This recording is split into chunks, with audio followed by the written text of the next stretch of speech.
Today, 10 selected candidates from Miss Universe Philippines 2020 did a sit-down interview on Resort World Manila Facebook page, and let me tell you, the girls did not disappoint.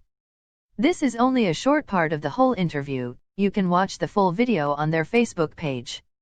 I posted the link in the description. Miss Quezon Province. Hello, Joe. Okay. Sorry. Here is your question, Miss Quezon Province. Okay. Some sectors have criticized the DENR for using dolomite sand in beautifying the Manila Bay. Are you in favor of this move by the DENR? Why or why not? For me, I think there's nothing wrong with the beautification ng Manila Bay po kasi it's part of our yung ating pong bansa ang Pilipinas kasi kailangan po natin mag-innovate. So, para po mas magagandang places na mga turista natin na makaka-visit, I think there's nothing wrong with that. And I think that people and the DNR should work hand in hand for us to be able to achieve our goal, which is to promote tourism and for us to be well known in other countries also. Thank you, Miss Quezon Province. Thank you. Let us now have Miss Quezon City. Here's your question. Yes, Michelle. Quezon City has been turning in one of the highest COVID-19 numbers in the metro, prompting various sectors to criticize the Quezon City LGU right at the onset. Do you think that the Quezon City LGU has done enough to curb the incidence of COVID-19 cases in your city? I'm very blessed to be able to join this pageant, not only to have a platform for me and my advocacy, but to have an opportunity to work with our local government and the whole office of Mayor Joy Belmonte, who also fought a very tough battle against this virus and who won against it. And she symbolizes the hope that a lot of people from Quezon City went through. And there was problems, there was speed bumps along the way, but she emerged victorious, and I hope that that battle can inspire our city, everybody from QC, to fight this virus, to work together, and to protect one another.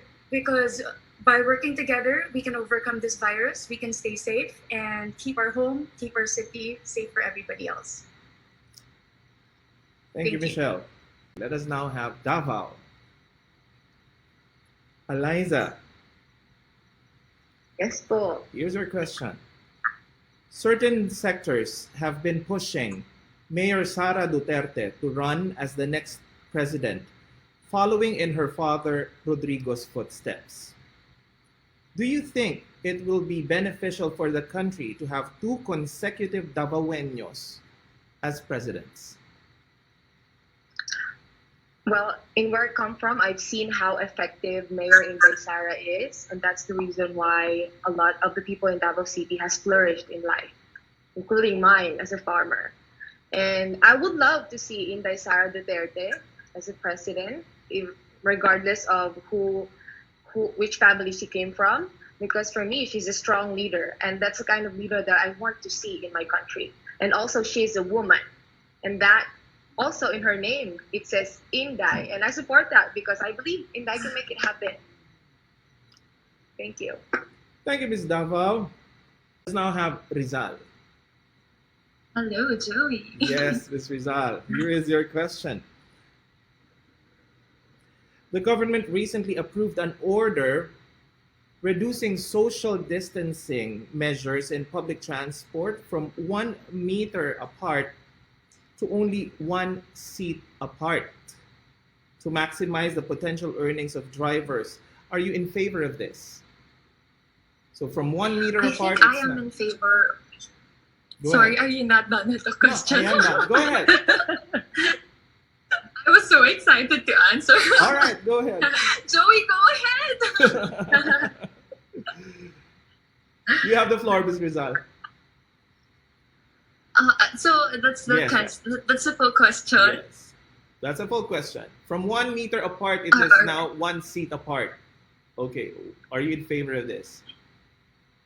Okay, I'm actually in favor of any situation that helps our community and helps ensure safety. If we could proceed with this and ensure safety of our community as well. Why not? Because we also need to give livelihood to our drivers. They've been suffering so much, Joey. I think it's been 9 months during the lockdown, and it's been very difficult for everyone, most especially our drivers, jeepney drivers, tricycle drivers, others. And I feel like we need to decide or we need to ensure that our community gets protected, but also, fix the livelihood of our people. Thank you. Some senators have questioned the DPWH's infrastructure outlays budget for 2021, saying that these are over allocated and propose for the money to be diverted instead to education. So from construction and infrastructure, divert that to education instead. That's what the senators are saying. What is your take on this?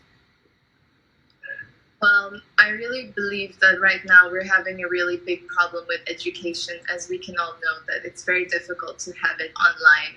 A lot of people don't have the access, and a lot of people are struggling just to get stable internet. So I really do believe that it is important to give back to education, but at the same time, we should have a good balance of where the money actually goes and where are we putting it. And if we can do both, I think that would be the best plan for everyone. If we can do for our community, but at the same time, we can do it for the infrastructure so we can have a better livelihood for everyone. That would be the best in both worlds. And I think we can do that. So it is about time to have both. Thank you, Mr. Gig. Thank you. Prohibited the public from visiting cemeteries during Undas because of the COVID-19 pandemic, a move that went against Filipino Christian values and traditions. Now, do you agree with such a move? I think it's really sad that at this time of the pandemic, we are not able to celebrate a lot of occasions, and especially like what you mentioned, visiting our beloved in the cemetery, which is prohibited by the government. And I feel like it's just right for the government to implement those protocols for the safety of everybody. And I think as long as we remind ourselves or think of our late loved ones and celebrate their lives in our minds and in our hearts in the comfort of our homes where we are safe, then I think that's a better plan. Thank you. Thank you so much. Let us now have Mandawe. Hi, Joey. Hello, Miss Mandawe. I love those dimples. Here is your question, Miss Mandawe.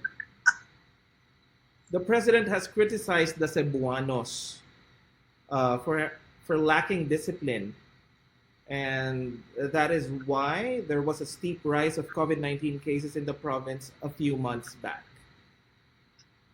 Do you agree that Cebuanos are lacking in discipline?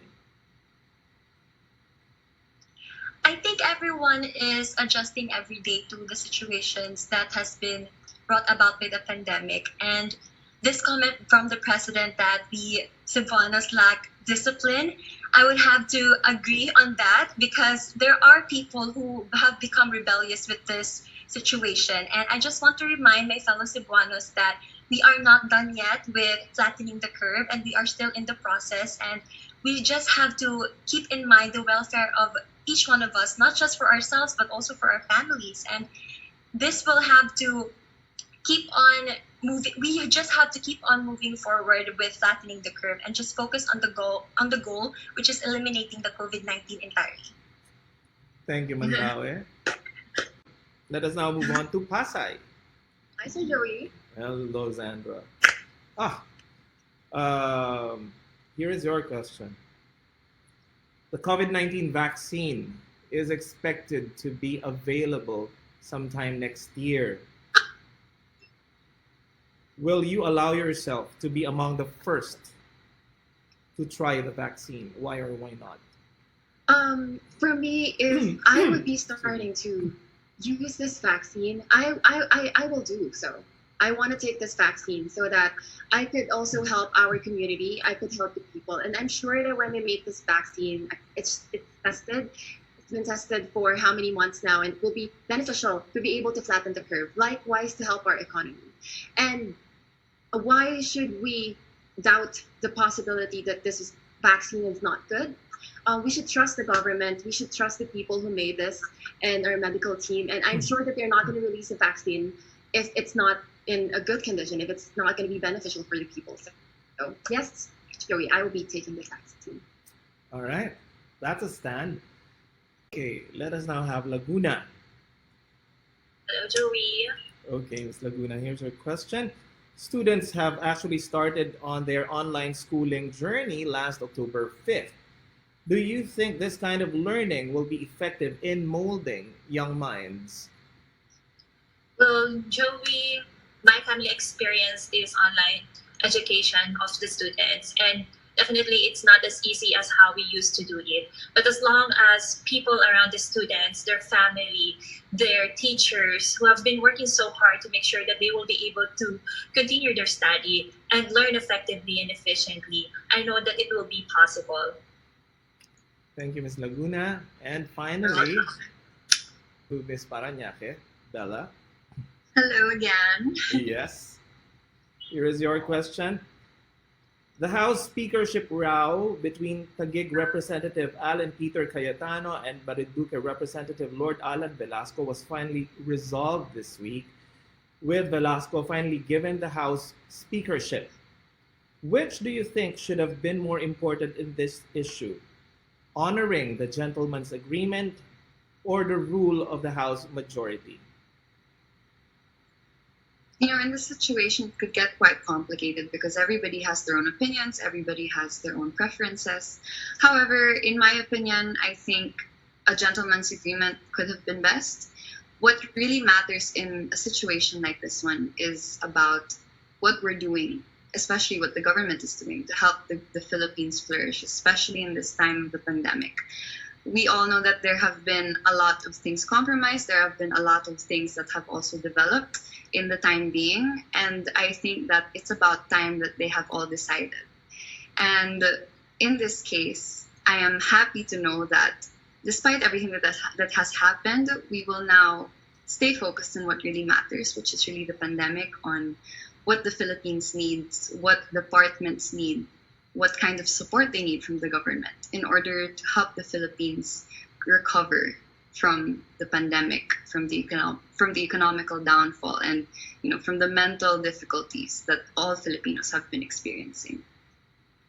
Thank you, Bella. Okay. What one specific setback in your life do you think has prepared you for the challenges of being Miss Universe Philippines? Okay. What one particular setback in your life do you think has prepared you for the challenges of being Miss Universe Philippines? Let us begin with Miss Rizal. Wow, perfect. I love this question, Joey. When I was 23, I actually got my second bankruptcy, and it was super big. I lost almost 250K. And during that time, I was still in corporate, and I still wasn't doing the things that I love doing. I was in the wrong relationships in my life. I was spending time with the wrong people. Overall, I felt like my life was going down. I feel like that was actually my lowest point in my life. And that bankruptcy and all of those things happening at the same time has taught me to actually, believe in myself, that even though all of these dark things are happening, it's always possible for you to be able to reach your goal, to be bigger than your fears, to be bigger than your failures, to be bigger than your insecurities. And ever since I actually started working on my life and building myself, I've come to create a life I love living. And this is the failure that actually defined my life and created the life I love waking up to every day. Thank you. Thank you. Thank you, Ms. Rizal. Ms. Mandawe. One particular setback that immediately come to mind is the time that I let depression take over my mind or take over my life. That was one thing that I have I am still continuously trying to accept and trying to learn from. And it has definitely opened my eyes to more opportunities and more things that I would have done differently, but in a better way. So for everyone who is listening and for everyone who has known me to be an advocate, I just want to remind you that we all go through the same things, just in different style or stories, and we just have to get that lesson or the power from it. And this has definitely helped me grow into the woman that a Miss Universe Philippines should be. Someone who learns how to listen to her heart, but also needs to listen to her mind and take something out of it, turn it into something important and something influential. Thank you, Mandawe. Let us now have Laguna. One setback that will definitely help me when I win Miss Universe Philippines was when I failed to join national pageant last year. That experience taught me that things might not work the way that we wanted or I wanted it to be, but definitely it will only allow me to learn and grow to be the person that I wanted to be. Because with that failure, it helped me to be strong, to be accepting of who I am, to be acceptance of what I don't have and what I have. And I think it is very important that we continuously build ourselves to be the best versions of ourselves. Thank you, Laguna. Let's now have Makati. Well, there are a lot of things in my mind right now that I really want to speak about, but I think one particular setback that I experienced in the past was when like what I said earlier, when I suffered from severe anxiety. We all know that there are a lot of mental health campaigns out there, and I once told myself I would never experience that. I would never be that girl who would even campaign for mental health because it will never happen to me. I'm okay, I'm fine, I'm good, until I got severe anxiety disorder, and it's a serious mental health illness. And I never thought I would be healed. I never thought that I would be, overcoming such, disorder. But right after that, I started accepting every negative thing that has been happening in my life. I started loving myself more. I did not fear so much about my future, and I started accepting who I am as a person. And because of that, I was able to gain a lot of confidence. I learned a lot more about myself, and that is why I chose my official hashtag in Miss Universe. It's called hashtag Iba na ang Pinay, because iba na nga talaga ang Pinay. I want to carry that to the international stage as well, that I want to show to everyone that Filipinas, no matter what backgrounds they are from, even if they're already a mom, if they are single professionals, whatever skin color, size, shape you are in, you are a phenomenal woman.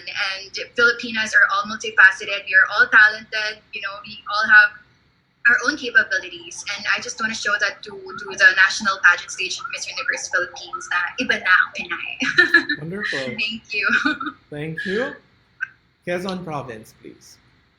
Joey, alam mo, ang dami ko rin naiisip kung ano ba yung setback na i-share ko sa inyo. Pero one thing na sa inyo is, yung namatay yung lolo ko, na hindi ko siya naalagaan ng sobra kasi mas prioritize ko yung pagpasok sa school and whatnot.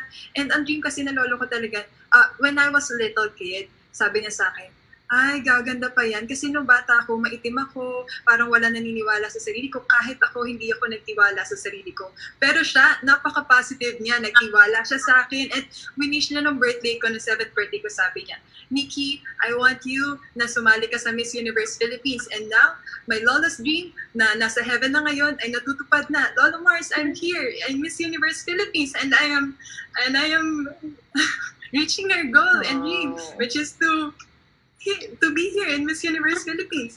I am doing this not only for myself, for my fellow Quizonias, I'm also doing this for my lolo. And I may not be your Miss Universe, but I am the Miss Universe of my lolo and my family. Sorry, I get emotional. What an emotional answer. Love you, girl. I hope you're happy now that I am here. Love you, Lolo. Yes. This is for you. I'm sure your lolo's very proud of you. In fact, Yes. ang feeling ko nga sinasamahan ka dyan. Hindi naman. Alright. Joey, Scary naman. Pinapangiti lang kita. Hindi ko kanina nung nasa CR ako Oh my kasi God! nakapagay na yung TV. Huwag kayong ganyan. Mag-isa tayo. Nag-blink din kanina yung light dito. When I was leaving, sabi ko, ay, bakit na Quezon City has left the room? Oh my God! All right, thank you, Miss Quezon Thank Province. you. Let us now have Pasay. Pasay. So hi, Sir Joey. First of all, I had a lot of things in my mind of what are the setbacks, but I don't have a particular one. I have a lot of things going on in my mind, wherein I would say it because I lost my father at a young age. I failed at a dream job. I gave up on it. I fell in love with the wrong man, and there was so much chaos around me. And all of this particular setbacks, all of this has formed me to be who I am today. All of these experiences is something that I want to bring to the platform. Because as your Miss Universe Philippines, I want to be the person that you guys can relate to. I want to be the person that you guys can talk to. And I'm not just going to be a spokesperson. I want to be a conversationalist wherein I'm not the only one speaking. You guys can also talk.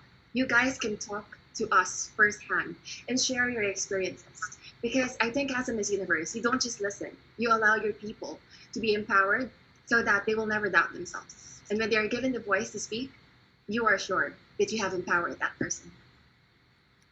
Thank you, Miss Pasay. Let us now move on to Miss Davao. Okay, are we ready? Go, Eliza. One setback. If there's anything about my life that is consistent, that is experiencing setbacks. And one thing that I will highlight today is nung bata pa ako, I would be so scared of reporting in front of the class. I would always score low in every reporting, not because I have nothing in my head, but because it's different. It's difficult for me to articulate in a language that I'm really not comfortable, language that I did not grow up speaking. So ngayon, magsasalita ako ng Bisaya para i-celebrate na ko kung unsa ang ako ang garbo, kung asa ko gikan, o busa isa ka dabaway niya, o para mamahimong inspirasyon ko sa mga kababaihan na mag-speak up masking unsang lingwahe sila komportable para sa ilang mga pangarap o para madungog sila. So we all have stories to tell. That is why it's really important that we give every woman, including the language that they are comfortable with, so every Filipina story will be heard. So yun lang. Daghang salamat. Maraming salamat sa iyo, Miss Davao. I think that was a pretty clear message, even if she spoke in Visayan.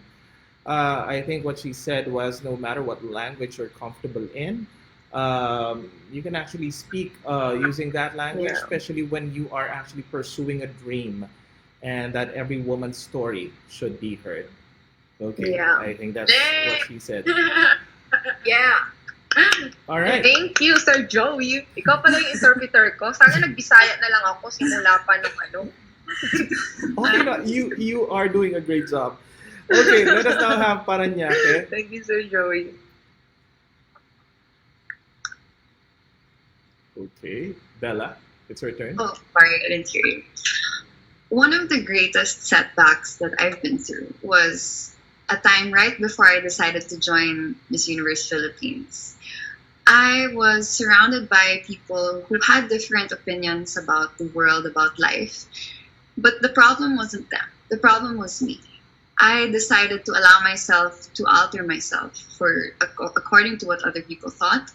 I altered my choices in life. I altered my career path. I altered my decisions. And it veered me away from the person I knew I was. So one day I woke up and I realized, you know what? I'm going to be proud of myself and I'm going to go for my dream. And that was to join Miss Universe Philippines. So I'm here today because I overcame that setback. And the fact that I am here today, the fact that I am here being the authentic woman that you see before you, is exactly what I want to bring on the Miss Universe stage.